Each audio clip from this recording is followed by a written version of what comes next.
Try, featuring Rory, from Midas, Hurt, 2021. And the last build is one I actually did for another player in 2019. And that is a dark scrapper. And so what I wanted to do then, since I've already done this build, it's the same archetype as what the player requested, might as well walk through why did I make the choices that I made for that build, because this isn't one I've actually played. My dark armor was a dark armor energy melee tank, and I did a dark melee stone armor brute. So I've never done dark, but I can go over some of the reasons why I took some powers, skipped some powers, why this build is like it is. And probably the first thing is the Scrapper ATOs, because one of the Scrapper ATOs, the 50% plus crit proc, and then the critical hit bonus, if we mouse over a critical hit bonus, it just appears to give us a flat uh, flat bonus to our critical hit percentage, and we mouse over the critical hit proc, and actually it's a chance mod cancel on miss, and what it does is it boosts our critical chance dramatically to almost 100% or 90% or significant enough with all the other crit chances going on that your next, once you have a critical strikes notification, the next attack will almost always be a critical. Now, for the most part, on most scrappers, you really want your 50% crit chance, you want your superior critical strikes on your cone, on a low level cone, which in this case would have been Shadow Maul. Problem is, Shadow Maul has a ludicrously long animation time. Its cast time here is 2.53 seconds, which is just silly levels of whiff. It's not a quick power, and you really want. And this is something where I found on Ace, and I'll actually bring up the build elsewhere. We'll drop you out. We'll bring you back up, and that was what the corruptor window. File open, scrapper. Now this might crash out. Uh, I'm expecting load errors. Yeah, I did get load errors. Okay, let's see if I can open a more recent build.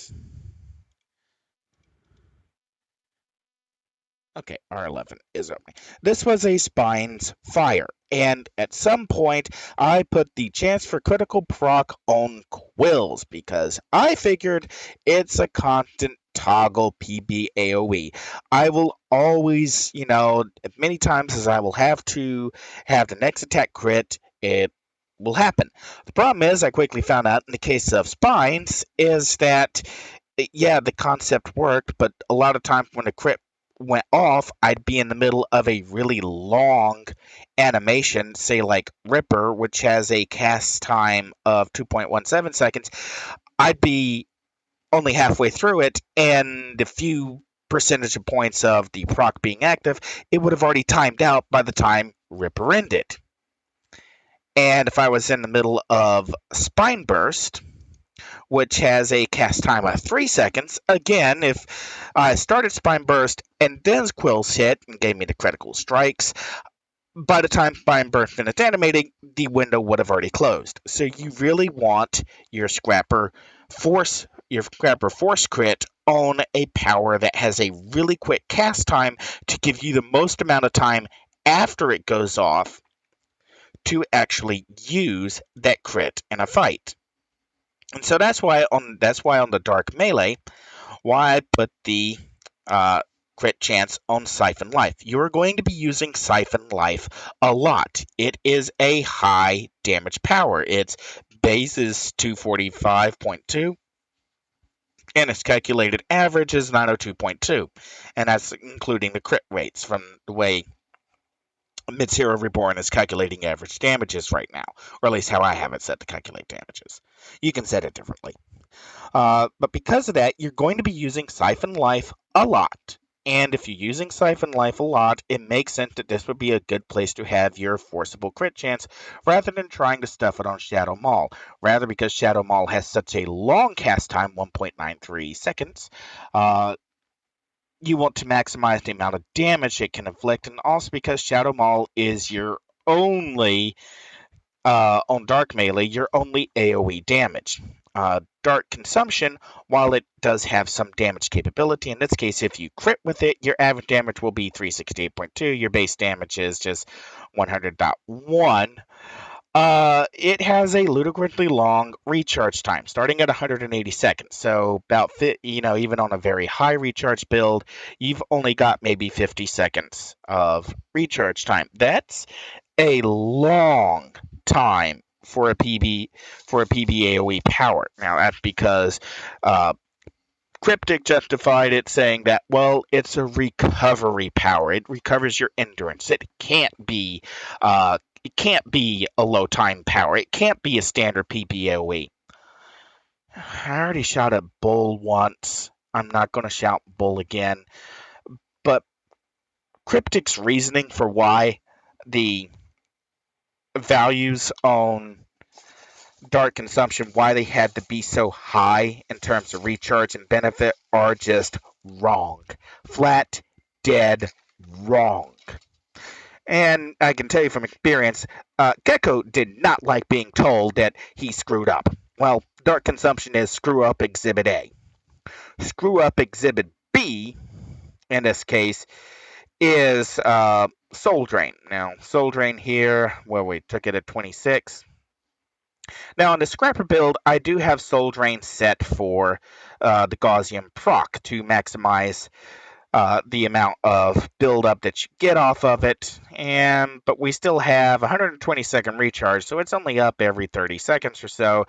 It does last for 30 seconds, so this is almost perma. Now, you will see a lot of builds that will swap that won't do Gaussian. They'll do an actual attack. And just to demonstrate why, I'll turn Gaussian off for a second. And we'll turn agility off as well. All right, with agility incarnate off and Gaussian off, I'm not soft capped to smashing, lethal, fire, cold, or melee damages. If I just put the Gaussian back on, even without agility, I'm now within a debuff percentage point of being soft capped to smashing, lethal, fire, cold, melee. I'm on a dark melee character where almost every attack has a minus foe 2 hit. Keeping that in mind, that the minus 2 hit debuffs, I can basically toddle around effectively soft capped against anything that's realistically trying to fight me, and I'll be soft capped at a very effective mid range level because maneuvers is only at 38. So that was the reason why I took Soul Drain, why I put the Gaussian proc on Soul Drain rather than taking a damage power, because there's no damage power that give me smashing, lethal, fire, cold, melee. Eradication gives me energy ranged AoE fire. Uh, Obliteration gives me melee, but no fire cold. And Avalanche, I'm already using in Dark Consumption, so I didn't have a lot of other good powers to choose from, and I already had the ATO spoken for in other powers. So keeping that in mind, keeping of what my procs were, and keeping in mind everything else that's going on, yes, Soul Drain is a very powerful attack. Its base is 125.1 at high levels. And you'll see most of the time I will slot it using a damage set, but there just wasn't any damage set that I could just slot in and still get this melee, slashing, lethal, uh, and all these other defense boosts at a pump 6 level. And when you click on agility, you're fully into soft cap and over. If I take this off and take it back, you can see that I'm no longer soft capped to melee straight out. So this was entirely a case of overall performance versus, and I think these are all, yeah, these were all +5. So this was technically meant for high level. But that's why I did Soul Drain with the Gaussian proc instead of putting a damage set in it, even though it's one of the few ways that a Dark gets to actually do damage around the player. Alright. Smite and Death Shroud are slotted like they are. Uh, I'm not really sure I did these correctly. Because I really should have had more endurance reduction. I really should have taken just sucked it in on smite and taken damage recharge.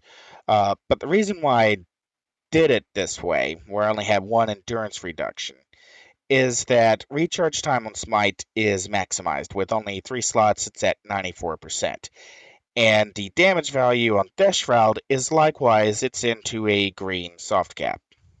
Now you can swap them up, change them around a bit, and in this case, one of the things we're looking for on the scrapper set is we had that 5% smashing lethal with only three enhancements, much more valuable.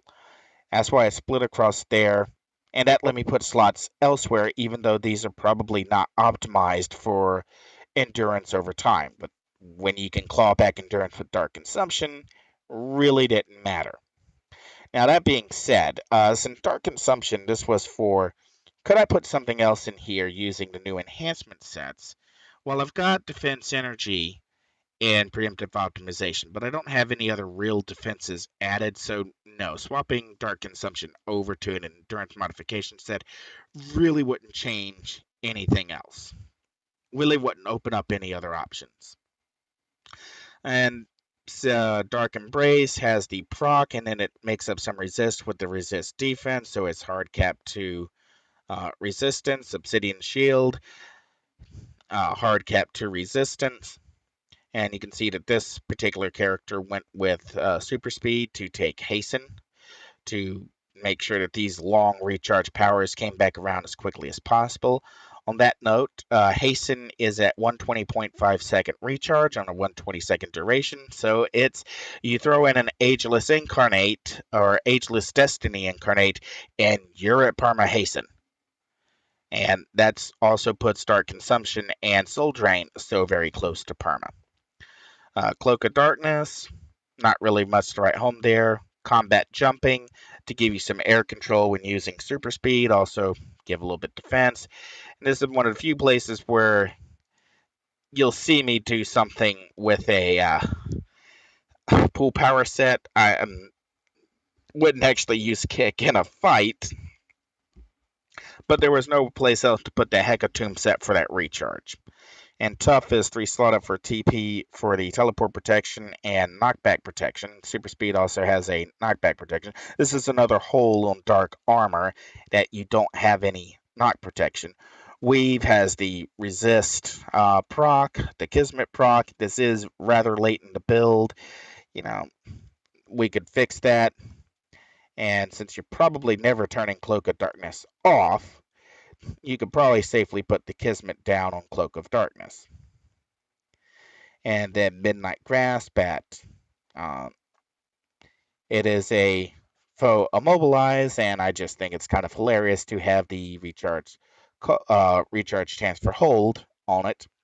Uh, but this is here for that fire cold defense and for the smashing lethal melee defense. Oppressive Gloom, probably not going to use it very often. But if you're, up against a hard mob, its ability to stun and add additional 2-hit around you, very valuable. Kind of why I skipped Cloak of Fear. Okay, yes, fear has largely been fixed so that it no longer generates run little girl run syndrome and sends every single enemy on the planet bucking it, which is aggressively annoying to say the least. Looks like our tank has stopped finding things to fight. Let's get a new target. There we are. Double the new targets. Okay, back to walking through.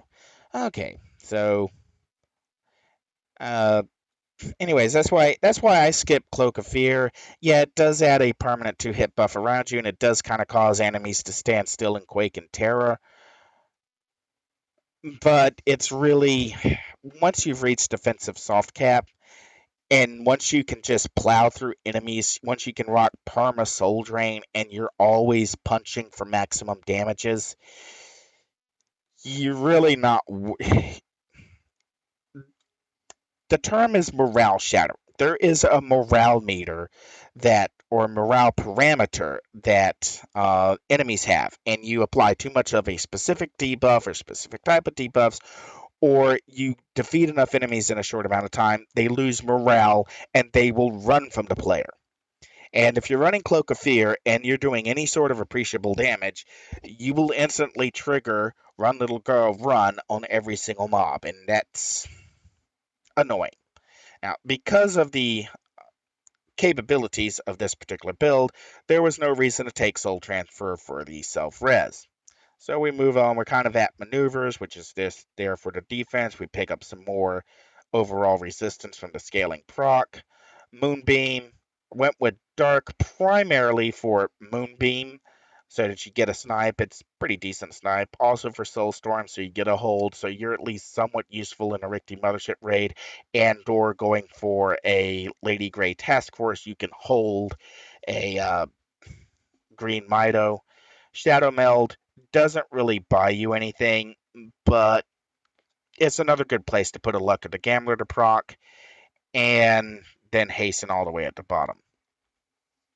So that's kind of the logic between why I took these particular powers, and the setup would probably be Smite in one, Smite in slot one, uh, Siphon Life in slot two, Shadow Maul in slot three. Actually, let's go have a look at my. Uh, we'll bring up my Dark Melee Brute and have a look and see how she's constructed. Give me a second while we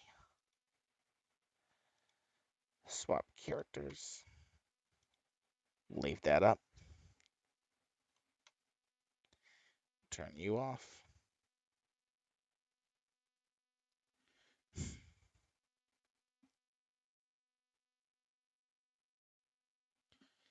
And now we wait for a little while.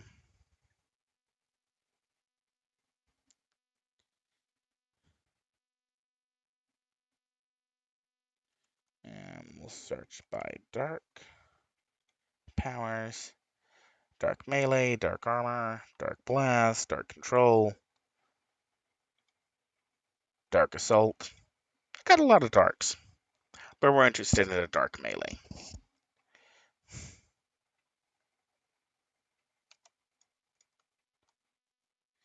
Alright, we can probably safely turn the window back on. And we can bring it up to the top. And again, she is a dark stone, not a dark.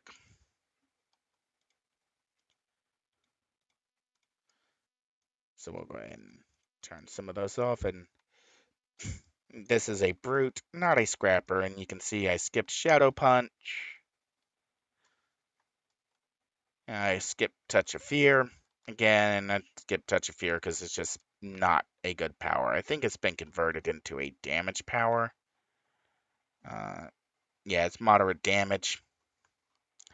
And if there was a way to fit, if you didn't need to have kick, uh, bringing the build back up, if you didn't need to have kick in here, uh, or weren't taking Shadow Maul, if there was something that was easily droppable, and there just isn't anything that's easily droppable in here, you really don't want to drop. The only thing that's really droppable is Soulstorm, or yeah, sorry, Shadow Meld, but I think you need Shadow Meld to. No, you don't need Shadow Meld to unlock Soulstorm because you can go Moonbeam Soulstorm. So the only thing that's really droppable as a power that it doesn't really add anything to the build is Shadow Meld, but it does give you the luck of the Gambler proc.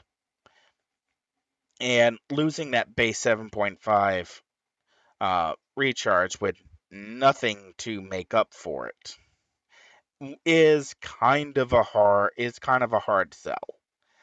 Uh, Now, if you're going to be rocking, actually, let's just see what those numbers look like. We'll turn Shadow Meld off, and we'll go back to Info. We'll do Unlock, and we'll check Dark Consumption first. It's 51 seconds.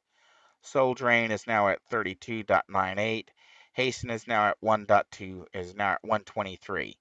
So we're losing literally seconds taking away a 7.5% recharge.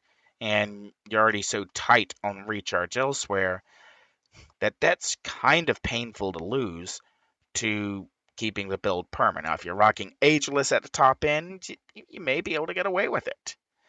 If you're not rocking Ageless at the top end, it might be a little bit of a problem. That's why I didn't take Touch of Fear, even though it might be compelling. You lose an opportunity to slot some more recharge on a single slot because even if you take it off a kick, you can put a chance for recharge and kick, but well, that's not very reliable, and now you have another power to worry about on your power bar. So looking back at how the brute actually runs it, dark melee, and in this case, I've actually put Midnight Grasp on slot 1. I have Moonbeam, or in this case, Gloom, because I don't think Brute's got Moonbeam. Yeah, it was either Gloom or Soul Tentacle. So possible setup would be Midnight Grasp, Moonbeam, Siphon Life. You can see on this particular build, I uh, don't actually have Smite down here on the bar, and if I go in and look at here, Smite only has a Hecatomb in it. It's not even really slotted, which is one of the reasons why it's kind of skipped. But since Smite is uh,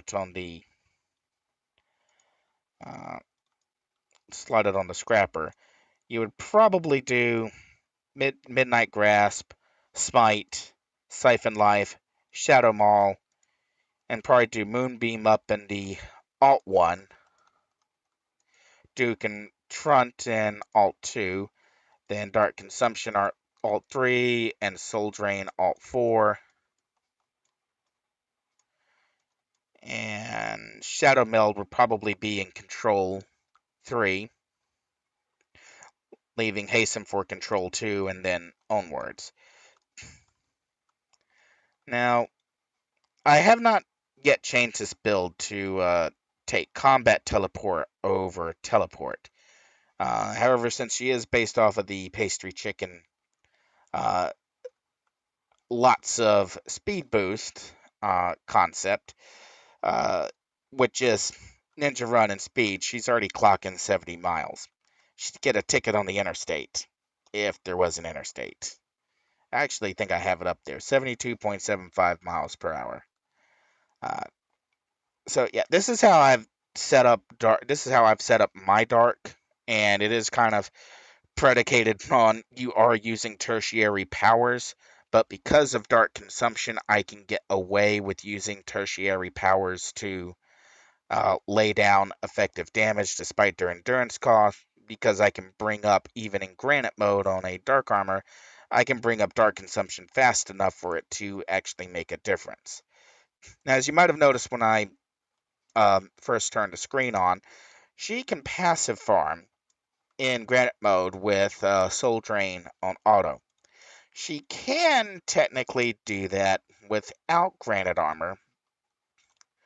Uh, Now that at least the rooted change has been made, she can run and jump around with rooted on, which is nice. Uh, anyway, that's how I would that's how I've actually run a dark melee and how I would set it up and how it would probably be a good idea to set it up. Did reason? Uh, Not really sure. All right, and I'm pretty confident this is not. the most recent build I've got because it's still using teleport. And I remember running something up that was changed to combat teleport. So let me go Parker at a day job and clear the screen and focus back on the build. Okay, so that's going through. That's how I've set it up. That's why I've made the design choices I've made. So now comes the tacky part. Bringing up the reason for these series of videos one after another, the dark, dark scrapper. This is gonna hurt.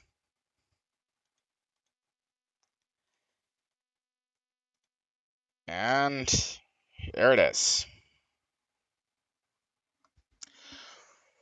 Okay, skipped Shadow Mall, skipped Confront, took Cloak of Fear, took the self-res, still had Acrobatics, which if you've got enough knock protection IOs as needed, they did go Soul Mastery uh,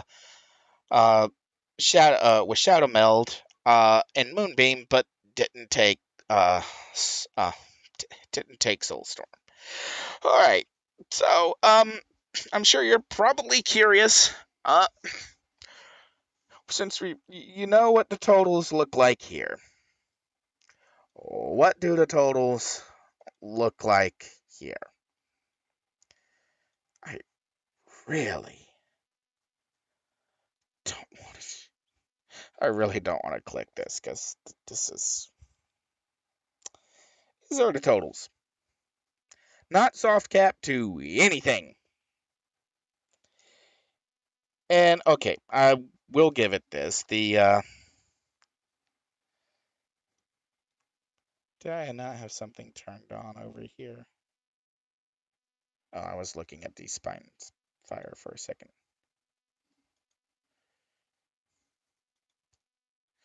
I just realized I had the totals up on the wrong one. So there you can see the totals side by side. Not no soft caps to smashing, lethal, fire, cold, or melee. 62% smashing lethal resist to 61%, 36 energy to 28%, 60% negative to 51, 75 hard cap on a scrapper, fire cold resist to 59.4. All right, toxic resist is a little better, 35.6 to 31.94, and psionic is 68.06 to 59.4. There's not really a whole lot to say here. One build can take and dish out damage. The other build, not doing anything. Now, I do know that there's something did go wrong with the import, because stamina is empty here, and don't know why. But that's just, as I said, I stopped doing this because honestly, this is why I think it's so important that I do the build theory videos and actually explain why I make the choices that I make, why this slotting, why this build, why this power here, because it really does matter. And the three build, that I've shown from the third party here, I don't know how much experience this player has making builds. I'm assuming that they've played these builds themselves. These are what they've come up and they've created. And, well, some players, you know, you may be satisfied. You know, it's one of the things that drove me crazy on the live servers is that I got very tired of other players saying, "Here's a build. This is what works."